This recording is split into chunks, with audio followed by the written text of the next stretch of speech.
Hello friends, आज हम पढ़ते हैं ग्राम स्मिथ प्रोसेस। ये लीनियर अलजेब्रा में सबसे इम्पॉर्टेंट टॉपिक माना जाता है। इसको समझने से पहले हमको इनर प्रोडक्ट पता होना चाहिए कि हम किन्हीं दो वेक्टरों का इनर प्रोडक्ट कैसे निकालते हैं। जैसे इसका अगर इनर प्रोडक्ट निकालना हो, वी और वी दो वेक्टर्स हो, इनका इनर प्रोडक्ट मान लें कि ये 1 0 1 था और ये 0 0 1 है। तो इनका इनर प्रोडक्ट कैसे निकालते हैं? पहले का पहले में इंटू करते हैं, दूसरा का दूसरे में, तीसरा का तीसरे में करके उनको जोड़ देते हैं और यहाँ पर रूट लग जाता है 1 into 0 plus 0 into 0 plus 1 into 1।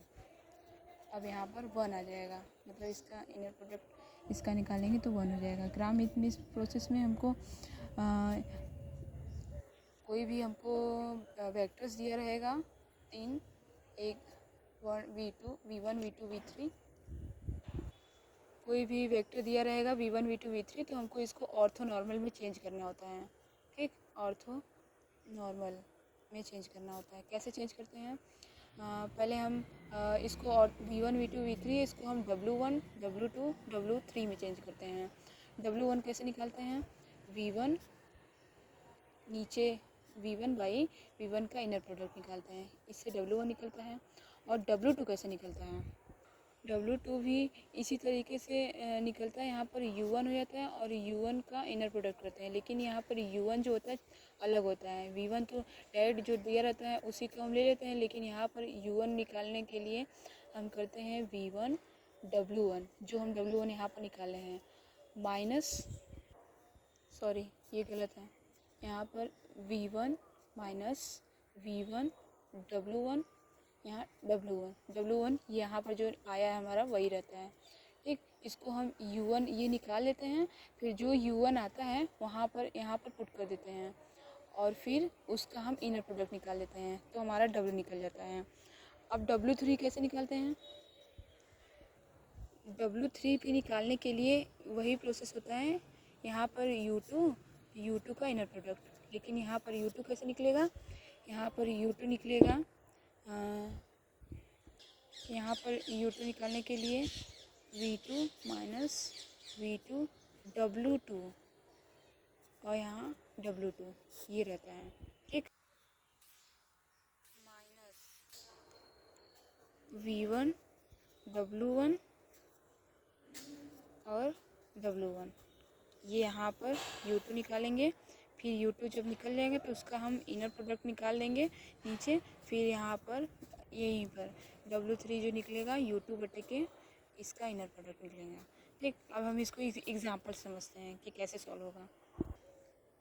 Example क्या है? Apply the Gram Schmidt process to the vectors v1 v2 v3 to obtain an orthonormal basis for R3 with standard inner product space. ठीक, हमको 3 वेक्टर दिए हुए हैं, हमको उसको ऑर्थोनॉर्मल बेसिस पे चेंज करना है। पहले क्या करेंगे? गिवन v1 v2 v3 इतना दिया है। अब हमको क्या निकालना होगा? ऑर्थोनॉर्मल बेसिस पे हमको W1 निकालना होगा। तो W1 के लिए V1 बटे के V1 का इनर प्रोडक्ट निकालते हैं। तो पहले हम यहाँ पर V1 का इनर प्रोडक्ट निकाल दिए। V1 का इनर प्रोडक्ट कैसे निकालते हैं? V1 के साथ इनर प्रोडक्ट, तो 1 0 1 का हम रूट में करेंगे तो 1 का 1 में, 0 का 0 में और 1 का 1 में, तो यहाँ √2 आ गया। अब W1 V1 यही रख देंगे यहाँ पर 1 0 1 और बाई √2, तो फिर इसका हम इसमें डिवाइड करेंगे तो 1/√2 0 1/√2 ये आ गया। अब U2 निकालने के लिए हम क्या बताए थे कि U2 है तो ये V2 माइनस V2 और W1 इसका इनर प्रोडक्ट इंटू W1। ठीक, अब यहाँ पर रखेंगे V2 क्या है 1 0 -1 और V2 1 0 -1, W1 की वैल्यू ये रखेंगे और इसका इनर प्रोडक्ट निकालेंगे, इस इंटू W1 करेंगे, ये W1। ठीक, अब हम यहाँ पर इसको रखें, इसका इनर प्रोडक्ट पहले निकालेंगे कि पहला इसमें इंटू इसका दूसरे में, तीसरा का तीसरे में, ये निकालें। जो अब आएगा इसको तो ये आया है, देखिए 1/√2 माइनस 1/√2, ये कट जाएगा, 0 हो जाएगा तो ये हट जाएगा और 1 0 -1 आ गया U2 की वैल्यू। अब इसका हम इनर प्रोडक्ट ले लेते हैं। इनर प्रोडक्ट लेंगे, इसका हम नॉर्म निकालेंगे बेसिकली इसको नॉर्म बोलते हैं। ठीक, नॉर्म निकालेंगे इसका हम, तो ये आएगा √2। अब √2 आ गया, U2 आ गया और नॉर्म आ गया, तो हम W2 कैसे निकालेंगे? U2 बाई नॉर्म U2, 101 1 था, यहाँ √2 कर दिए, 1/√2 0 1 -1/√2, ये हमारा W2 आ गया। अब यहाँ पर 3 वेक्टर दिए हैं तो 3 ऑर्थोनॉर्मल बेसिस निकलेंगे। तो हम अब W3 निकालेंगे। W3 निकालने से पहले हमको U3 पता होना चाहिए और U3 का नॉर्म पता होना चाहिए। तो U3 कैसे निकलेगा? U3 निकालने के लिए V3, देखिए यहाँ 3 है, यहाँ भी 3 है, तो बस 3V3 जो था, बस इसको आसानी से याद करने के लिए U3 V3 minus V3 W1 का inner product W1 minus V3, देखिए यहाँ V3 तीनों में है, और यहाँ V3 W2 का W2, और बस यहाँ पर W1 W2 दोनों लिया गया है। जैसे और भी अगर हमको U4 निकालना होता तो यहाँ पर फिर माइनस करके V3 W1 W2 करते हैं, W1 करते हैं, यहाँ पर 1 2 3 तक जाता। ठीक, अब यहाँ पर 0 0 3 4 लिख दिए V3 को, और ये लिख दिए V3 और W1 हो गया, फिर यहाँ W1 माइनस V3 हो गया, ये W2 हो गया, ये W2 हो गया। अब हम 0 3 4 ये V3 था, अब उसका ये V3 और W1 का इनर प्रोडक्ट लेंगे हम।